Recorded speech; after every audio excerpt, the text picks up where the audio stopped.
All right. Welcome, everybody. Thirsty Thursday, number 21. Tonight, we have the honor, privilege, and esteemed, we'll just leave it at that, to have firefighter, paramedic, nurse, CrossFit instructor, strongest man in Maryland, handsome man in Delaware, horse owner. Say what? What'd you say, Bobby? Steve Twilley with us tonight to talk about firefighter fitness, something that's huge in the fire service, and it's becoming bigger and bigger. If you do a quick search of what are some issues facing the fire service, firefighter fitness, firefighter fatalities, it all is kind of coming together, and we're realizing more and more that our fitness level is going to be a direct result of do we come home from that next call, and how we can kind of take care of ourselves. So welcome back, everyone. Cheers. Order.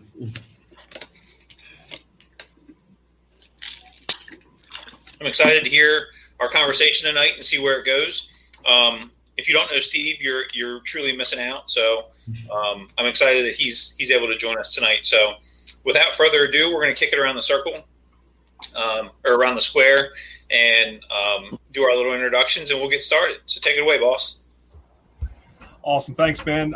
Really, really happy and excited to have Mr. Twilley on this evening. Just before we came live on the broadcast, we were going down a very fast trip of memory lane and kind of hitting the curves on the way. But really happy to have Steve on. He's a man of many talents, very diverse talents. But had the pleasure of working with him for several years when I was back up north in Ocean City. And I can tell you, he just has a great mindset, not only to be able to do what he does, but also to translate that to a variety of different people. And that's one of the things I'll be talking to Steve about tonight, that whether it's, as he said earlier prior to the broadcast, whether it's that 18-year-old kid who's just getting into the job and really needs to learn the functional fitness to make themselves better, or it's the person who is maybe a little more towards the end of their career, and they still want to stay functional, not only for what they're doing on the job, but for the years later. And yes, that's kind of where I am in the category. But Steve, great to see you. Great to have you on tonight. Really excited to talk to you. And with that, I'll kick it over to Bobby. Welcome, everybody. Welcome, Steve. It's great to have you, man. I'm really excited to hear Steve talk about it. I mean, Steve's been a great example for us. Steve has never decided what he wanted to do when he grew up, and that's been a great benefit to us. So Steve went to the fire academy in Anne Arundel County. He became a firefighter over there, and then he shifted over to be a paramedic firefighter with us in Ocean City. Then he took nursing because he was bored. And his time off, he would go and do CrossFit training for other people. And I'm sure by the time he's probably 70 or 80, he'll decide what he wants to do when he grows up. But that just gives us a big range to talk about. But Steve is Steve's been doing a lot of CrossFit and a lot of working out and a lot of helping our guys and girls to get stronger and better at a job. So with that, welcome, Steve. Give us your opening thoughts, my friend. Thanks. Well, my name's Steve Twilley. Firefighter with Ocean City. I work as an emergency room nurse in the our local trauma center at Peninsula Regional Medical Center. Actually, it's called Total Health now. I've been there 10 years. I've been with Ocean City 15, February 6 full time. Not that I'm counting or anything. And I've coached CrossFit for, I guess, the past 5 years. I don't know. Yeah, a little about 5 years. And even before that, I was doing more functional fitness. I've always been into athletics because of my father. So I've always done some fitness or some kind of training, but didn't really get started in a functional fitness until actually the peer support thing that through the union when they sent me through that. That really taught a lot of functional fitness too. So that's really turned me on to functional fitness, and then went down the whole CrossFit route. Now I'm doing a lot more functional fitness. It's not called CrossFit; it's just functional fitness. So that's where I'm at now. Great, Steve. Awesome. One of the things I wanted to ask you, I've got folks in my department who are really big into the functional fitness, and in this particular region, the CPAT for entrance exam for the physical agility is the gold standard that people use. So I've got someone who's very similar to you in my department right now. I'm very blessed to have that individual who will actually work with some of our volunteer division as they go through the testing process. So do you mind talking really quick about the difference between maybe a fitness program or a personal trainer at a gym compared to maybe the CrossFit that was a lot of your roots and your background, and how you integrate that into a fire service program for the different age groups and performance groups in the department? So, I like when our people train our people. We know what we have to do for the job. We know our job is a little bit different than your everyday person that's going to be on the street. You got to go from 0 to 60 in 60 seconds while you're on your and at the same time, you've got to be mentally focused at what else you need to do at that job. So that's the same way with that kind of training in CrossFit. You try to incorporate that into the functional fitness aspect of it. While you're under pressure, you still need to count your reps. You still need to focus on your accuracy when you're throwing a wall ball or anything like that. And the CPAT test, I think, is an excellent test, and it really brings you to the front on. You can really figure out quick on what your fitness level is, especially the first round after you get off that stair machine. But I think when it comes to coaching our people helps them get them better prepared for the job, as opposed to like a personal trainer coming from a gym, which are great and they're good at their job. Most of them are good at their job, but they don't know what we do. They don't know how strenuous it is, and you could lose some time figuring that out while they're doing that. But I like it when our people train our people. They know what they're doing. And Steve, I would agree with you. One of the things, and I know you saw this on the job, or I saw it when I was there working with you, is that if people in the fire service, if that wasn't part of their culture when they came in, as far as having the functional fitness, they're very reluctant, and we couldn't hold people to a standard who didn't come in the job underneath that standard. So when you started doing some of this training, and even on an informal basis at the fire station before it became more formalized, what were some of the things that you were able to do to, like, say, get some of the more either senior folks or even some of the younger folks who might not have really had fitness as part of their culture and the wellness culture? What could you do to motivate them within the bounds of your authority? That was a real good learning opportunity for me when I was first coming up. Back when you were still in Ocean City, we first started the whole fitness aspect of it when we went to me and Bobby went to that class together, the union class together. That's when our department started looking at fitness. And I was working with some of the older guys in the department, and just me going and working out, almost it didn't really create that peer pressure, but me working out a few shifts in a row, them coming out, watching or asking questions, and they get interested in it. And then you learning to develop a program for them and then seeing results. If they can see results, that keeps them motivated. That's why I like our functional fitness style of working out, because you can see results pretty quick. You can measure results. If you can't measure the results, it's pointless to even do it. You got to have something measurable so they can come back to you, and I can tell them, look, you still feel just as bad on this workout as you did your very first one, but you improved 30 reps, or you shaved 2 minutes off your time. And if they can see that, they can see the scale changing, they can see the physique changing, because I'm not a big scale person. If you know me and my body tape, I work out, I look like I work out, but I also look like that I'm not going to pass up a chocolate chip cookie either. So I'm not a big scale person. I'm not functional. We actually know you're not going to pass up that cookie. No, I love a cookie. Yeah, so I'm that kind of guy. So I'm more of a results guy. If you can see results, if you can measure results, if you can feel better in yourself and your mental health, then it's great. And that's I think. I mean, even when we were going up to the public safety building, working out in their little weight room, and having a couple guys work up there, David Pruitt, and it's just it's an awesome thing when they get on there and they get motivated and they they start doing things. So that was a good learning opportunity for me, is how to keep somebody involved. And if they see results and it doesn't kill them right away, then they like that. Right. And Bobby, I want to kind of kick over to you for a second. You've always been somebody who's done a lot of work with functional fitness and always keeping yourself in good shape as well. And Steve, you remember some of these things like you're talking about, where people might have been a little reluctant to go in. You're getting them into a habit. You're getting them into a thought process. So what are some of the things that, Bobby, you've seen, because you and Steve, trained for this together, but also you bring it to the front and you make it tangible that it actually applies to what we're doing. It's not a pie in the sky. Oh, this is the newest fitness program that we have for the fire service because we read it in a periodical, but you guys make it applicable to what we do every day. So Bobby, what are some of the things that you've done in conjunction with Steve to bring that to the front for us? Yeah, that seems like forever ago that we went to that class, that peer fitness trainer class. That was a long, long time ago. Rest Cat's soul, she went with us too. And who was the fourth one? Was there a fourth one? Was it Bill Coon? I think it was no. I think it was just me and you initially.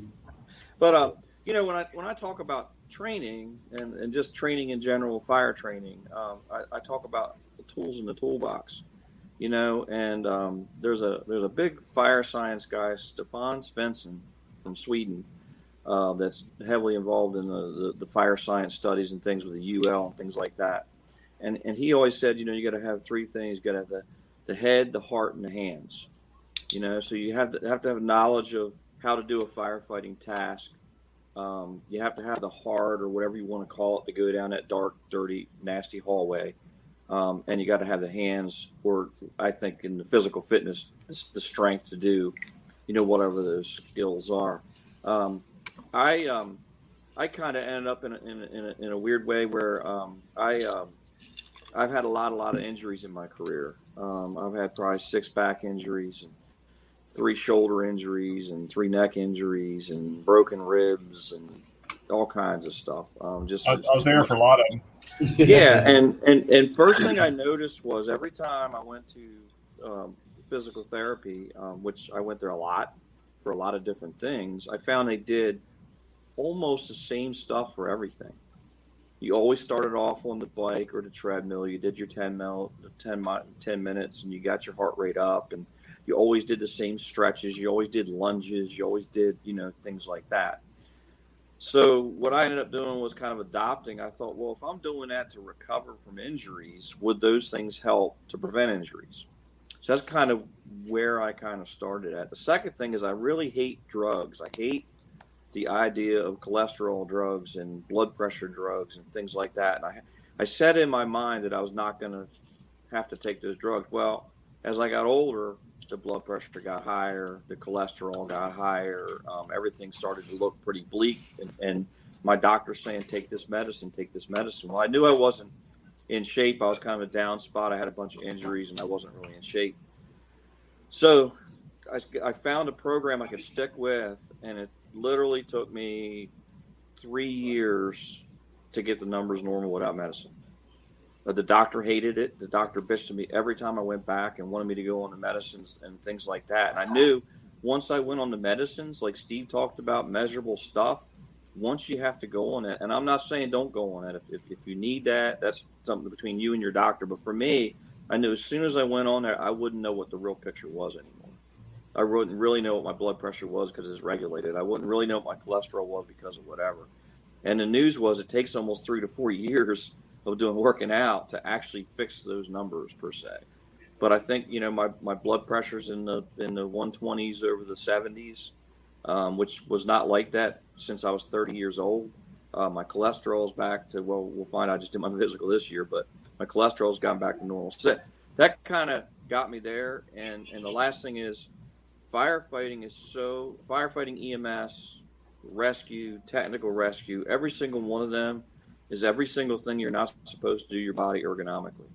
Pulling people out of car crashes, sideways, twisting from the waist, pulling people up out of bathroom floors, dragging victims, high shoulder throwing ladders, pulling hand lines. Every single one of those are not something they would recommend you do in the gym. So I basically try to fix the muscles all around those areas, to strengthen those areas. I do lots of flexibility stuff, but my goal, and I said it on another show recently, my goal in 4 years, 11 months, not that I'm counting, I have the ability to retire. And my goal is to be able to do the job that you guys do to the day I walk out the door, to pull the 2.5-inch line, to throw the ladder, to pull the victim, to do all that. For me, this is a personal goal, and that just takes a lot of working out, God blessing, I have not been having any injuries lately. Doesn't mean it might happen. I might curse myself to get it tomorrow, but those core groups of muscles, like Steve talks about, the functional fitnesses, for me has been a really big deal, and I truly feel as better than I did when I was 35. So at 55, I feel better than I did when I was 35, and that was a result of finding workouts that I enjoyed enough. One of my recommendation to everybody is, if you don't like it, find something else. You'll never continue. You will never continue a workout, And as I got older, the whole boot camp style stuff wasn't as attractive to me. I just wanted to get my reps and stuff in. And I just wanted to get my runs in and get my workouts in and things like that. So it's maybe a little bit different for me because I'm getting closer to retirement. And I think the win for me isn't to be able to do those things I said on the last day of work. I think the win for me is retirement. If I take care of myself and I don't get killed in the line of duty or injured in the line of duty or something like that, I'd really like to enjoy retirement a little bit. I don't want to be nursing knee surgeries and hip surgeries, and if I can avoid it. So that's been kind of my gist of the whole thing. But I've seen great firemen that aren't in great shape, and I mean really, really good firefighters that I would trust. But Steve will tell you, and I want Steve to talk about this next, their risk of injury as they go through the game like that just goes up and up and up. And usually they don't know it till it starts to happen. And we have guys at work that the backs are done, the shoulders are done, the knees are done, and all that kind of stuff. So Steve, I'd like you to talk a little bit about, you can do this job and not be in shape, but talk about how those things can catch up to you without doing some of your functional fitness, if you would.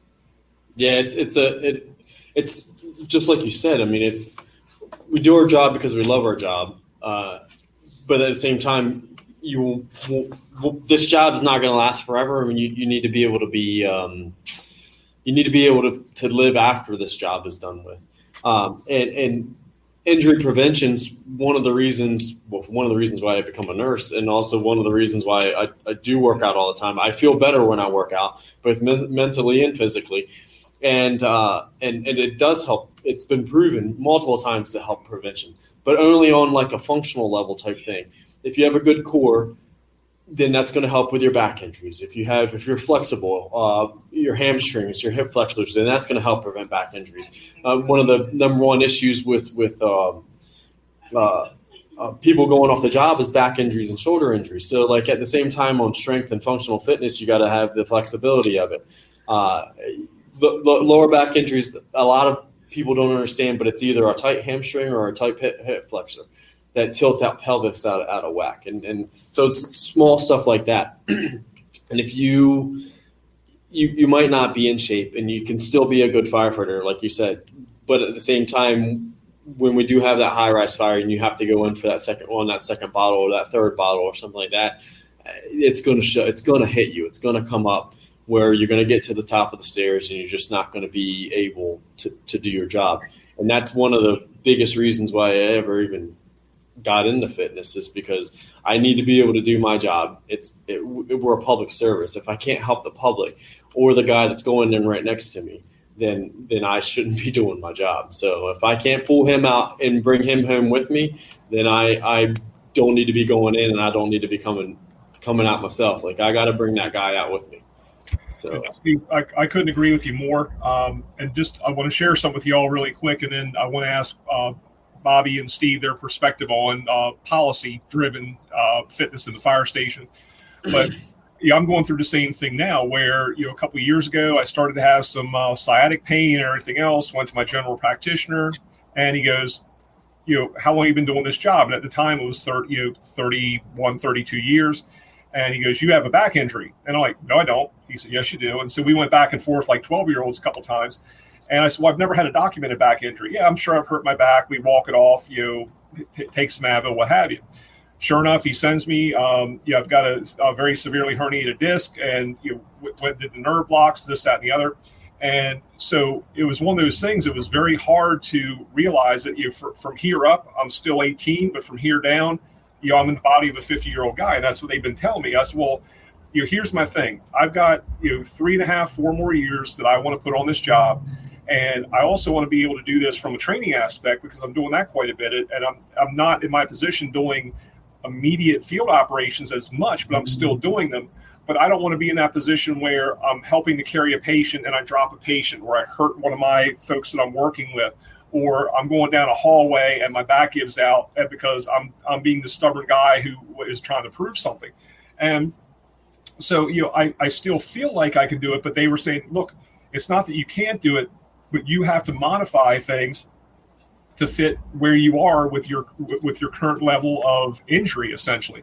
And that was a very, very hard pill to swallow, basically saying, okay, you're not the guy you used to be. And of course, I go back to the old Toby Keith song that I'm not as good as I once was, but I'm as good once as I ever was. Yeah.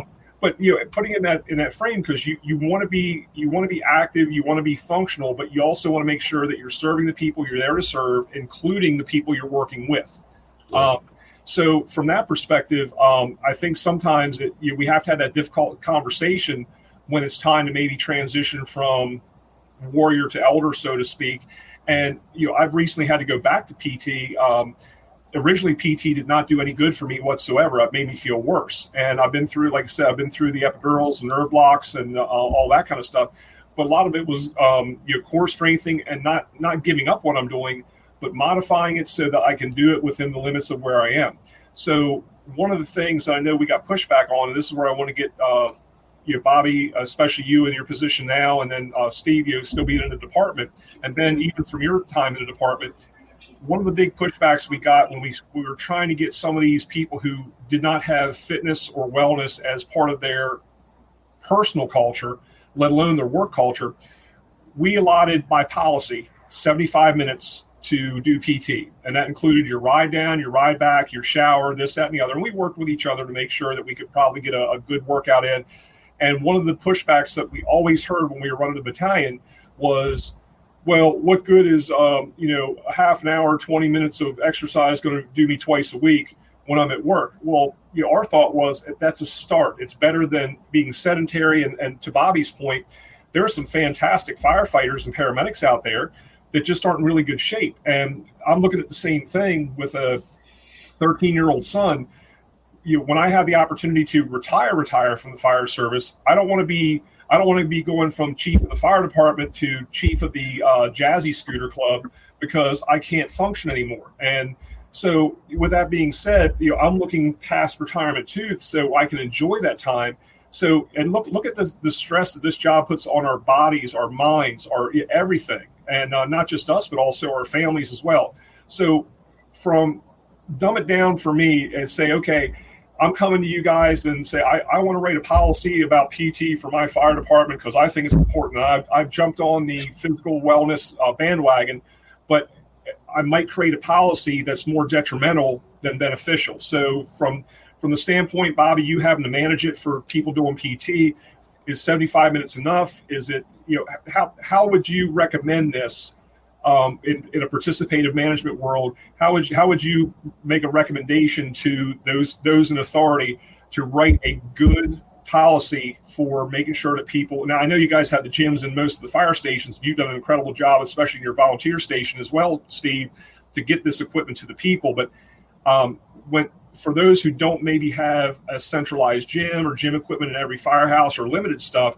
what are some things that we can do from a management level to create a good policy and access for our people, but also still be available to do the job we need to do when people call 911? So, wow, that's a loaded question. So I guess first of all, I mean, I think you got to look at two different two different people. So you need to look at a person that is working in the fire service is completely sedentary, has probably never worked out, never does anything, and they do our job. And then I think you got to look at a guy like Steve Twilley, who is really married to fitness, and so now we look at this because I have a theory about working out, and that is a theory of preponderance. And basically what it means is if there's 7 days in your week and you work out more days than that week than you don't, then the preponderance is going to be great improvement. If you're only working out 2 days out of that week, then the preponderance is not working out. So, when you look at those two extreme groups of guys completely sedentary, you look at a guy like Steve Twilley, there's all these people in the middle. There's all these people all over the middle. And the idea of time in the firehouse for working out is to capture the guys that are completely sedentary. Those of us kind of married to working out, I actually use my work day as a break.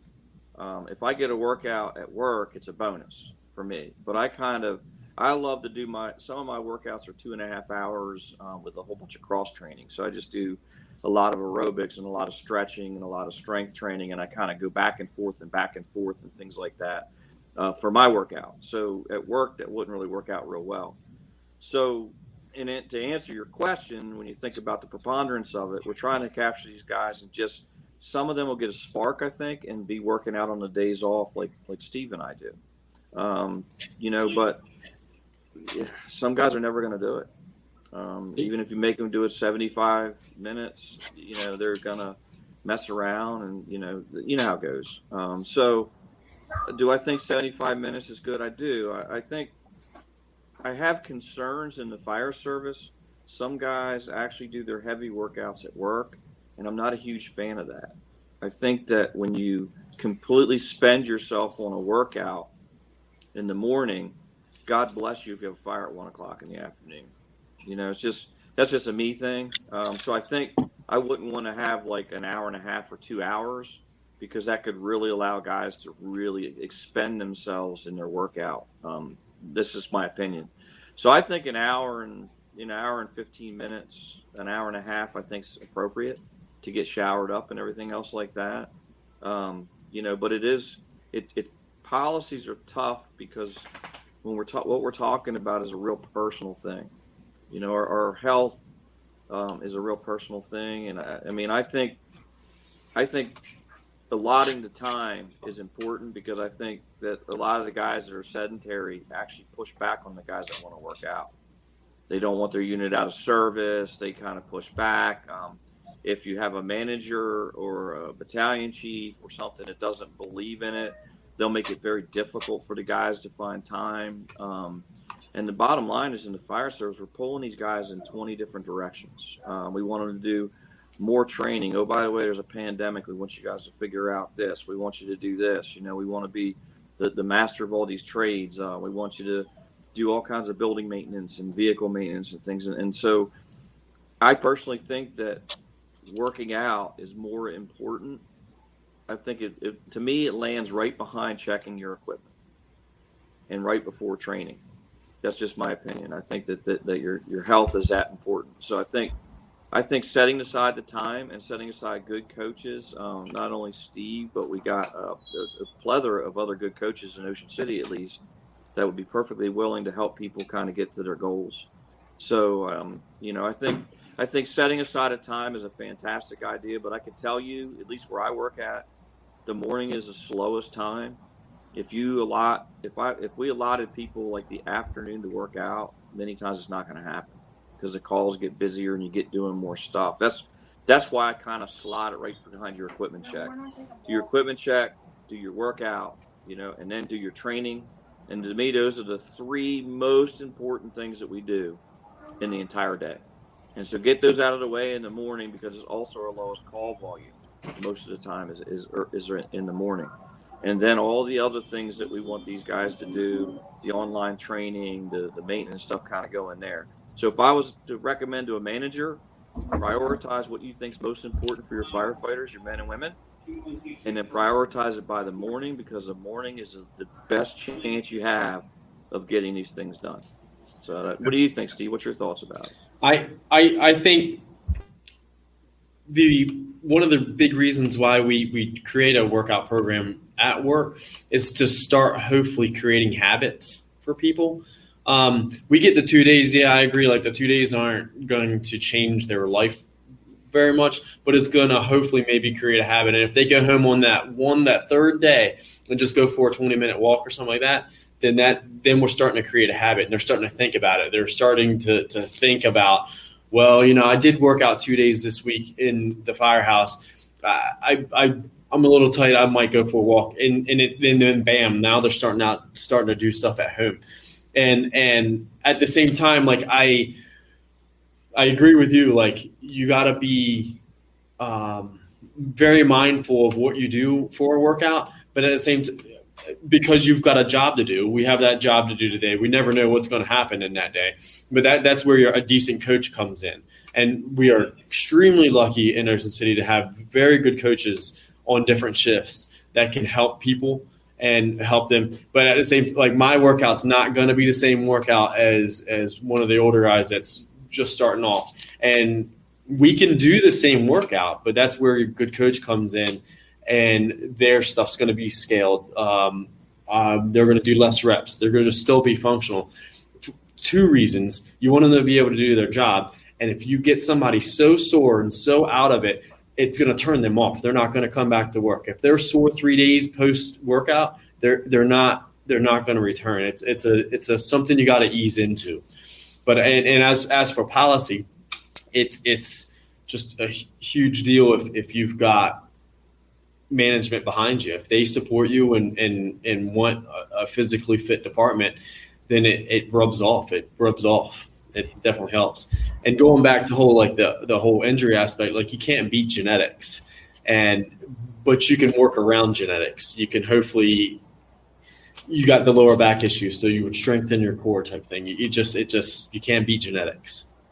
Right, Steve. And something else I want to ask you also, one of the things that I always try to do when I was running the battalion there as well was look at who I had on my shift. And the last academy class that I taught before I retired, I see Gringo's on tonight too. He was instrumental in making sure that, everybody in that academy class was different. They had a different level of fitness. They had a different mindset. And being able to use a subject matter expert who was right there and who had that energy and could look at each individual and say, yes, this is what we're going to do collectively for our functional fitness. But he could also tailor things and make sure that everyone was geared towards success versus failure. And that got people in the mindset to say, just like you're talking about, okay, yeah, I'm in here, during the academy, I'm in here Monday through Friday doing this, and on the weekends they'd have their rest period. But then it initiated them in that mindset to stay fit for the rest of their career. And it's hard, as Rathel would say, you can't feed an old dog new food, but you can't teach an old dog new tricks, but sometimes you can. But one of the other things too was actually having a reasonable access, because a lot of times the younger folks, and to Bobby's point, you'll have the guys who want to come in and just wear themselves out, and then they're not worth 2 squirts of hot owl crap on the high-rise job that we do later on. But one of the things too, like, we had a lot of guys who had some shoulders that need a little bit of TLC, some backs. We, at least on my shift, we had swimming pools in each of the 4 or each of the box areas the guys had access to. The only thing I would ask them to do is say, hey, look, I'd rather you show up to a call dripping wet in your bathing suit and me have to explain to the people you're serving why you're like that out of uniform. But it was a low impact thing. We didn't have gyms in all the fire stations at that point. So finding something that appeals to everybody. Sometimes the guys just go back to Northside Park and walk around the jogging track. That was better than sitting there with their ass in the recliner for 12 hours. So it's a matter of access. And like you guys said, having support from management and realizing that you're there to make sure that when someone dials 911, you're quick, you're efficient, you're turning out very quickly. But at the same time, you're making sure that what are your thoughts on that, to say we have to have maybe a diversity of exercise for the different ability levels. And it might be, like you said, it might be physics, it might be biology, it might be injury. What are your thoughts on that, Steve, as far as trying to make sure that we have that kind of again, diversity of exercise that can be performed on duty, but still be functional and be able to turn out on a call quickly. So it's a great point. A lot of the times, a lot of the kickback we get on my kind of training that we do is, oh, people get hurt. Well, people, a lot of times, if they get hurt, they get hurt because they didn't have very good coaching. As a coach, it's your job to make sure your 18-year-old male finishes at the same time as your 60-year-old female. In a class that I'm going to be teaching up here, we're going to have 18-year-old males, and we'll have 60-year-old drivers that have been drivers for the past 30 years. They need to finish this workout at the same time. So I've got to tailor that workout to make sure that it doesn't kill them. They get a good workout, and to make sure that we're finishing about the same time. So my dad, before he passed away, 2 months before he passed away, he come and did a workout with me, and he could barely lift a med ball, but he was still doing burpees on a bar. So you adjust it for that. Like there's always ways to adjust everything, and it's just you feed them a little bit at a time. And that's when I found you get the best results on getting somebody to come back, is if you coach them through it. You help them along in their fitness career, and hopefully it takes hold. And even during their years, I mean, you're going to have ups and down peaks. People are going to work out for a while, and then something's going to come up. You got school, you've got kids. Something's going to happen where you're going to have to fall back off. And it's about trying to at least keep it in the back of your head. Hey, I felt great when I was working out for 6 months. I want to get back to that as soon as this project is done, or something like that. So there's going to be peaks and valleys. I know in my fitness career, when I'm not in school, I'm way better shape than when I'm in school. When I'm in school right now, like, I've got to do my schoolwork first, and then I'm allowed to work out. It's like a treat type thing. So right. It's interesting. Well, let me throw this thought grenade out to the three of you real quick. In the fire service, we can be each other's greatest supporters, and we can be each other's greatest detractors. And some of the times, when we're working out, we're doing things, we're encouraging each other, we're giving each other that great motivation. And at the same time, we have the guys who are just going to sit there and drag one of our brothers and sisters down, whether they intend to or not.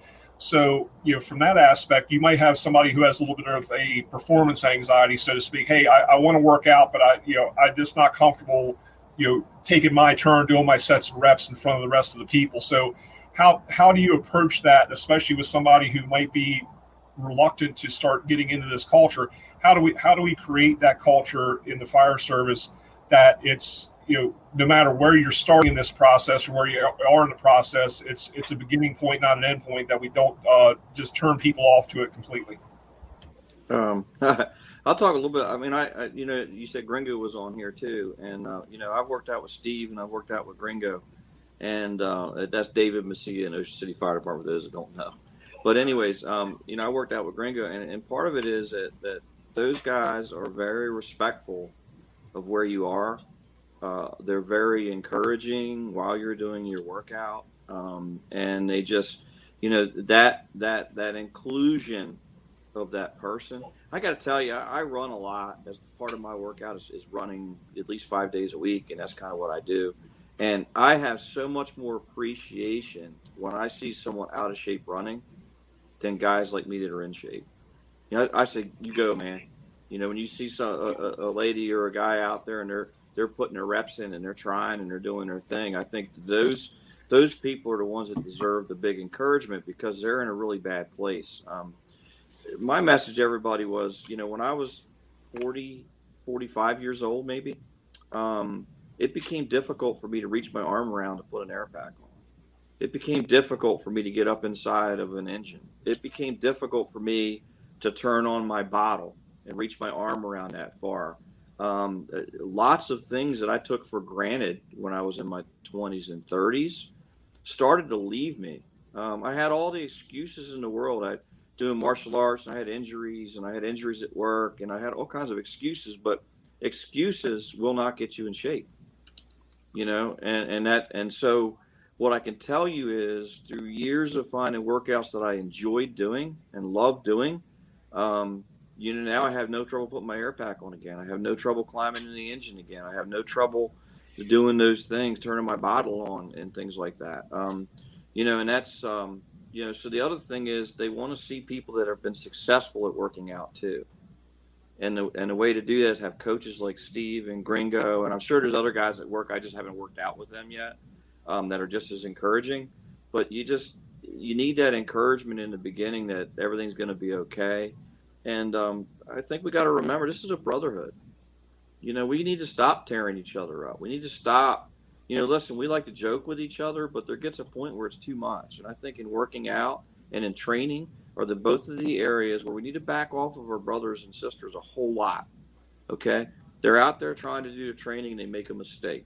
The last thing they need when they make that mistake, they already know they made it, is someone to climb up their butt and embarrass them and maybe bring it up for days afterwards. And I think working out's it falls in that same realm that, when people are really trying hard and things don't go well, or they can't bend as far, or they can't lift as much or whatever. You know what? I think we just need to let off of them and remember this is a fraternity of brothers and sisters we're all trying to get to the same place.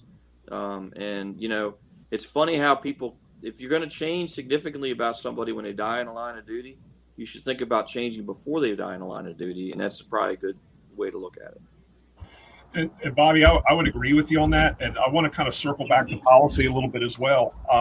I know sometimes there's some very well-intentioned policies that come down for health, safety, wellness, that type of thing. And more often than not, the policies are viewed more as punitive than helpful, because years ago in Ocean City, we started doing a BMI standard. Well, at my age, I was always halfway decent, especially when I was younger. I was, a twig, but my BMI was, we were based on our raises, our promotions, everything were based on our BMIs. And so in order for me to reach my BMI, I literally had to be a beanpole it wasn't a healthy weight for me. My doctor said, no, you're at a great weight. You're healthy. Your blood pressure is awesome. So I was going by that standard, but the standard that was set by my department said something different. So I was put in the category, and I wasn't one of the ones who was really worried because I felt I was in decent shape. Some of the other folks who might have had some more issues with weight or some other health issues, it almost became punitive until, essentially the union pushed back and said, well, hold on, if they didn't come in underneath the standard, we can't impose it then. So then anything that had to do with health and wellness always became something nefarious. It was never something to benefit the firefighters. And I think people like Bobby, you and Steve and Gringo, you all are the ones who brought a fresher mindset to that. Said, look, this isn't punitive. This isn't to sit there and make fun of you. And, we bust chops all the time in the fire service. But how are you going to sit there and bust the chops of somebody who's trying to make themselves better, whether it's educationally, physically, whatever the case is? We need to support that. So I think from a policy standpoint, if we're looking at this as chief officers or administrators of fire departments, is be very, very cautious when we bring this in, because it can very quickly be not only construed as punitive, but actually be punitive. And if the goal is to make sure that we have good functional firefighters and paramedics for the longevity of their career, and actually say, we'd really love for you to enjoy your post-fire service life, that needs to be the mindset. So how would you guys go about tackling that if you have policies that have kind of gone more into the punitive realm, whether intentional or not? When me and Bobby took that class, the Pure Fitness class, they were huge, very big deal on making sure nothing was ever punitive. I don't know if you remember that or not, Bobby, but they were very, very big on that. Like you can't, and like for the most part, if you're in the fire service, you probably got a type A personality anyway. So a policy that will make it punitive turns people off, because then instead of making it fun and exciting and wanting to see results, now it's a must. And if I don't, I'm going to get in trouble. It makes it a job then, and it although it is our job to do our job, but it should be fun. It should at least be fun. Yeah, and I think part of that is when people that write the policy don't participate in it, like what message are you sending? You have supervisors that, they'll give you the time to go do your PT and that kind of stuff, but they're also the same ones that are denting the recliner at 3:00 in the afternoon when, your crew's out there trying to get a workout in, trying to do the right thing. So you have, if you're going to, as administrators, as chiefs, as supervisors, if you're going to come out with a policy, you have to be invested in that policy as well. This was a couple of years ago. I was looking through and reading some stuff for a project I was working on, and it was this picture of this gentleman running down the street, and they tell a story about this person, their history in the fire service, and at the end of it, they tell you that he was I think it was the Atlanta fire chief, and the Atlanta fire chief makes time, or he did, I think. It was him. He made time every day to make sure that he got his physical fitness time in.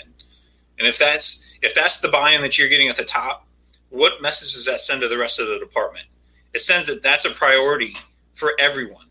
So allowing that time from the top down to get that done is huge. And I think at that point you also get more buy-in too. You get the guys that are the brand new people that just finished their recruit training, to the people that have been on the job 10 years, to the 20 years, that they see it, and it's been a part of their history and their culture of their fire service, or their department, for the whole time. So it's something that's easier to do. You bring them in, they're getting, as they come in and they're going through their recruit class and their training, like it's instilled in them from the very start. So I think you get better, compliance, I don't think is the right word, but you get better participation, when it's something that's supported and it's acted upon from the top down.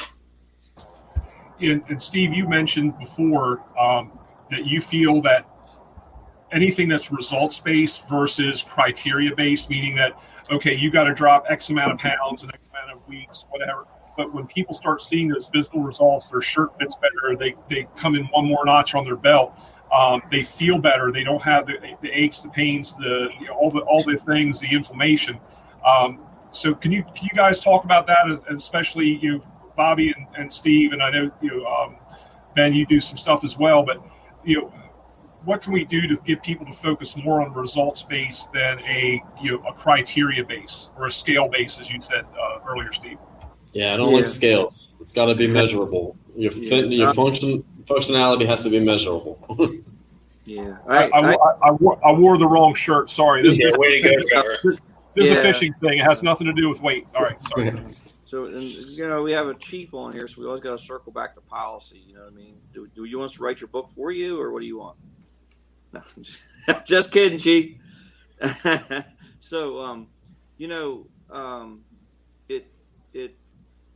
when you talk about a policy, I think sometimes we don't know what we don't know, including chiefs and administrations and things like that.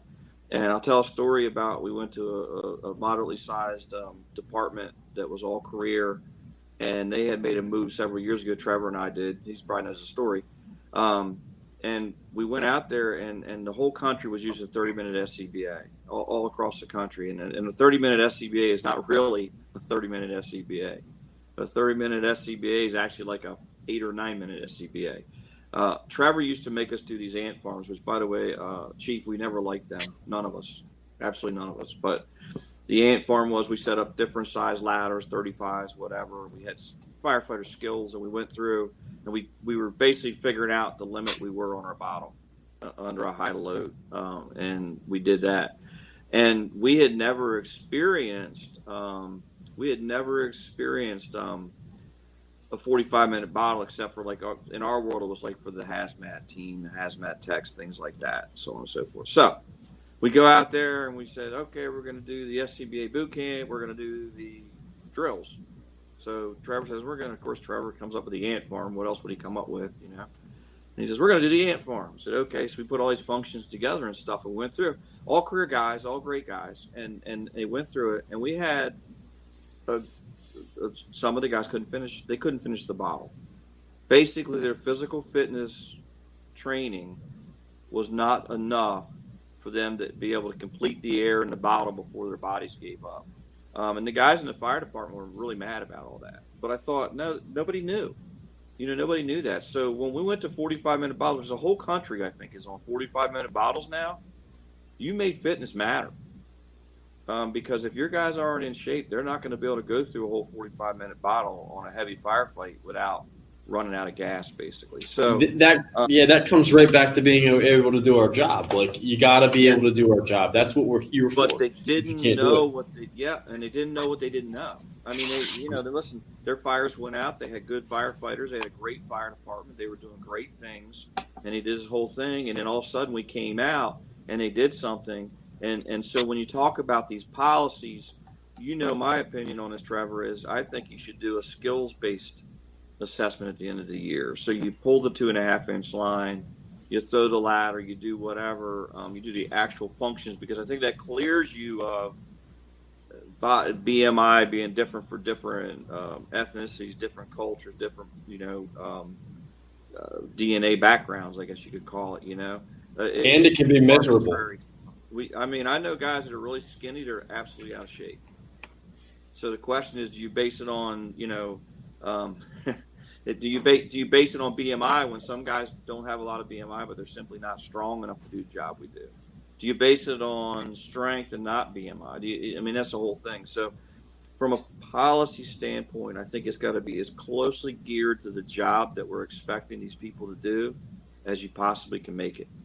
I pick on Gringo all the time. I always say, instead of shoveling the snow, he's going to get a snow blower, and then he'll go to the CrossFit gym and do a workout that closely mimics shoveling snow. So there's always that. But I think policies are give these guys time to be able to work out, give them good coaches to help them through it when they're not comfortable with it, not good with it, keep the people from messing with them a whole lot, respect each other. And I think my idea of the policy is to set aside time early in the day to get your workouts done. That's my opinion. What do you think, Steve?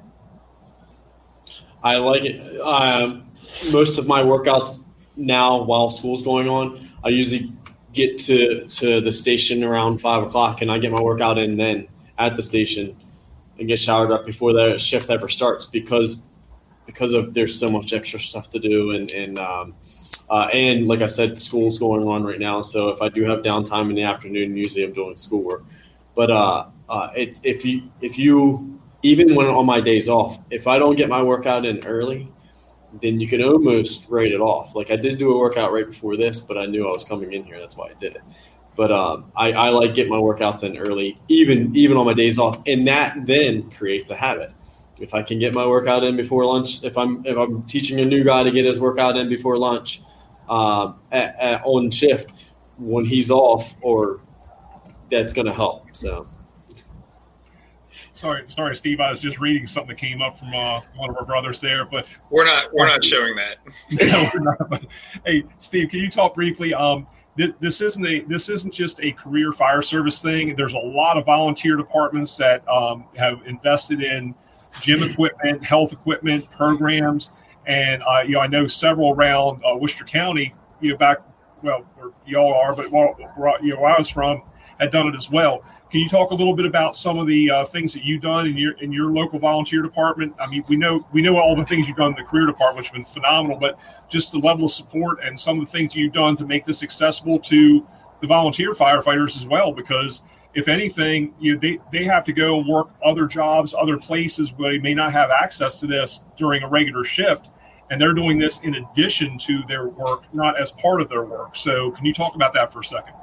Right. I'm real lucky volunteer in Del Mar, and they've got a decent gym set up. It's a little aged and not as functional, but they just gave me a decent amount of money to get it more functional.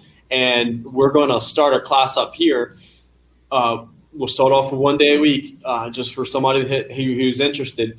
And we'll start some functional fitness classes up here. And that will be, like I said before, my job as coaching the 18-year-old that's fresh and gung-ho and ready to do it to some of my 60-year-old, the wives of some of the guys that are 60 years old And we're still going to do the same workout. We're going to do it together, and we're going to finish around about the same time. We're going to have fun doing it. My heart rate, their heart rate should be closely related.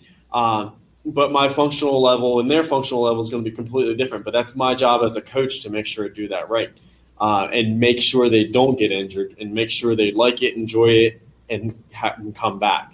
But as a volunteer, especially in today's fire service, I give props to them very much because of all the extra stuff we have to do now that we didn't have to do just 10 years ago.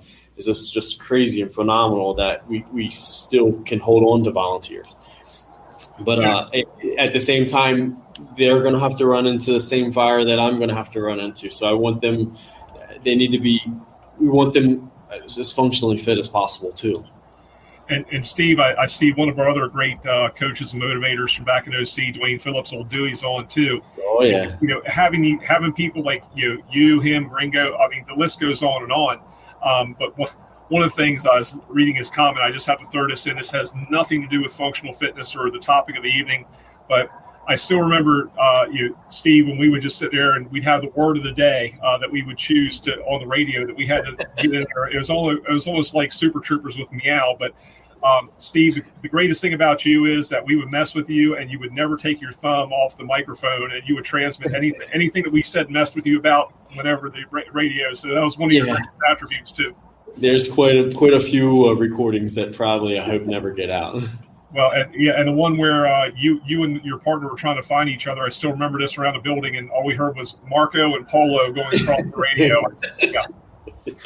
Yeah. Or me having command and calling command, and my partner going, "Hey, you are command," and me going, "Oh no." Hey, Trevor. What's up, buddy? Trevor. What? Yeah. Well, tell our listeners a story about Anne Arundel County Fire Training Academy. We got just enough time for that. Hit the mute. It's probably really not my story to tell.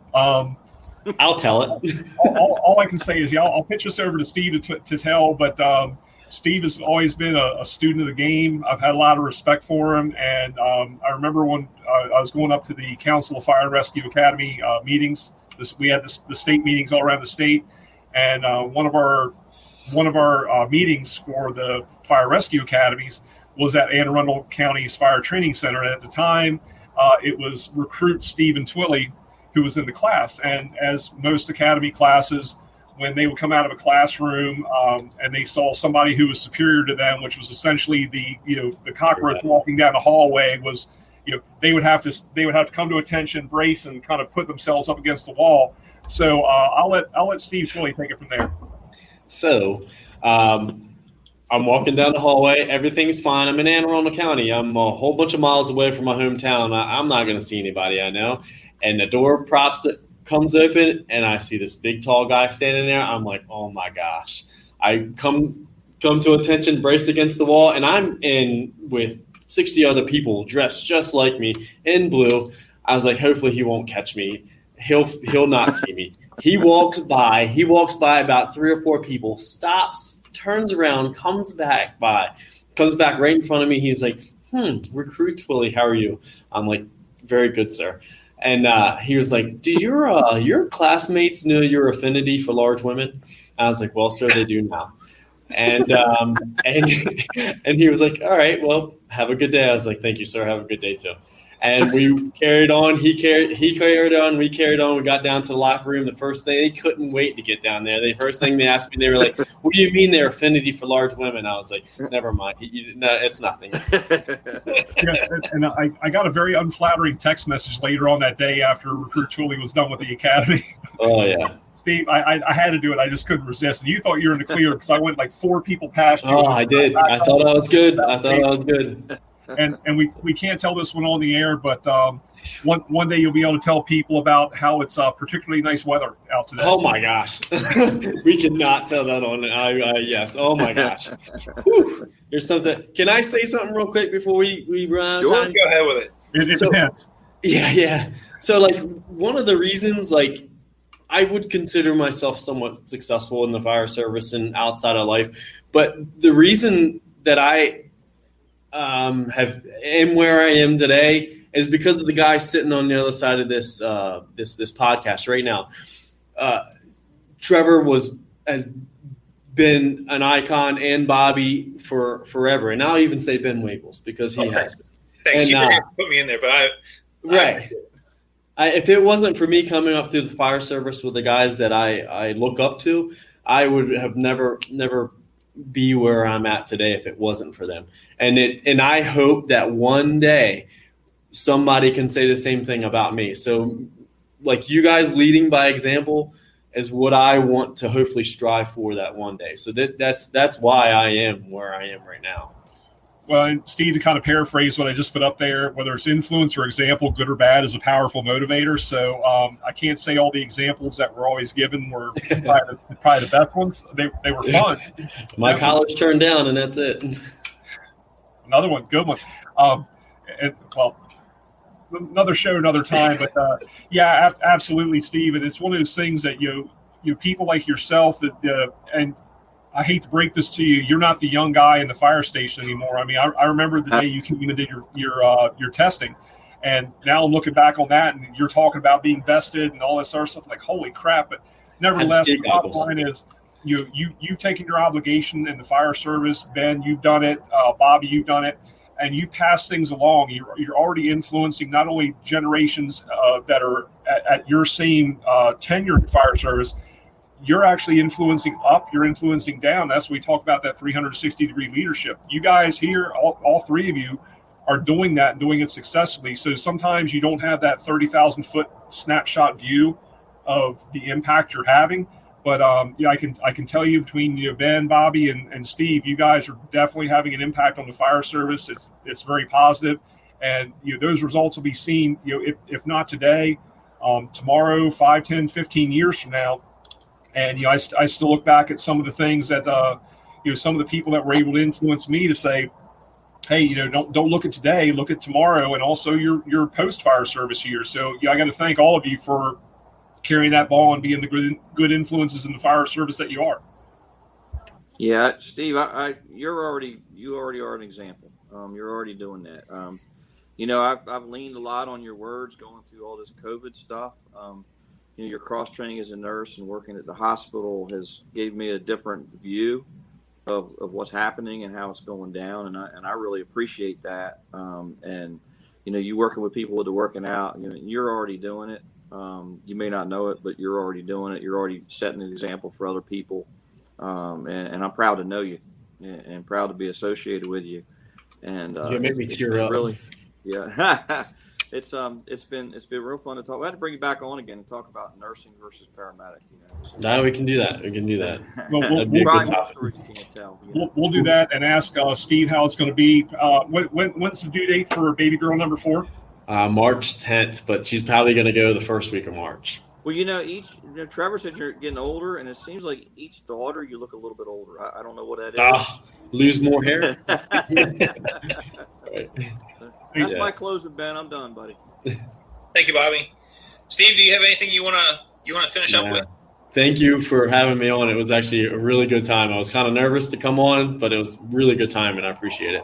Yeah, thanks for joining us, buddy. Trevor, you got anything? Final words? No, just thanks to everybody who viewed and who came on tonight. I saw a lot of familiar names and faces coming on here. It's so great to see all those folks. But Steve, thank you very much. Thank you for what you've done, what you are doing, and what we know you're going to do in the future. So best of luck with the nurse practitioner accomplishment coming up in very short term, as well as baby girl number 4. I don't know what you did to anger the universe, but now you've outdone Tommy Kane now as far as number of daughters. We have an idea what he did, but we can't talk about that either. Because of my mentors. Yeah, I'm getting fully blamed. I never mind. Another time. But Steve, congratulations, and hope to see you soon. Thank you. Take us out, man. All right, so we're going to wrap it up. What a great evening and talking about functional fitness, how to motivate and how to get each other going if you're in the firehouse. Like we kind of talked about, it's all about making yourself better. When it comes time to do that hallway crawl, to get to the end of the hallway, to get that kid in the flannel pajamas, whether it's to get them or something happens to your partner and you got to drag yourself and that person back out, you have to be physically conditioned. You have to be physically fit to do that. So start today, start tomorrow. Don't keep putting it off. If you're not doing anything to make yourself better, do something.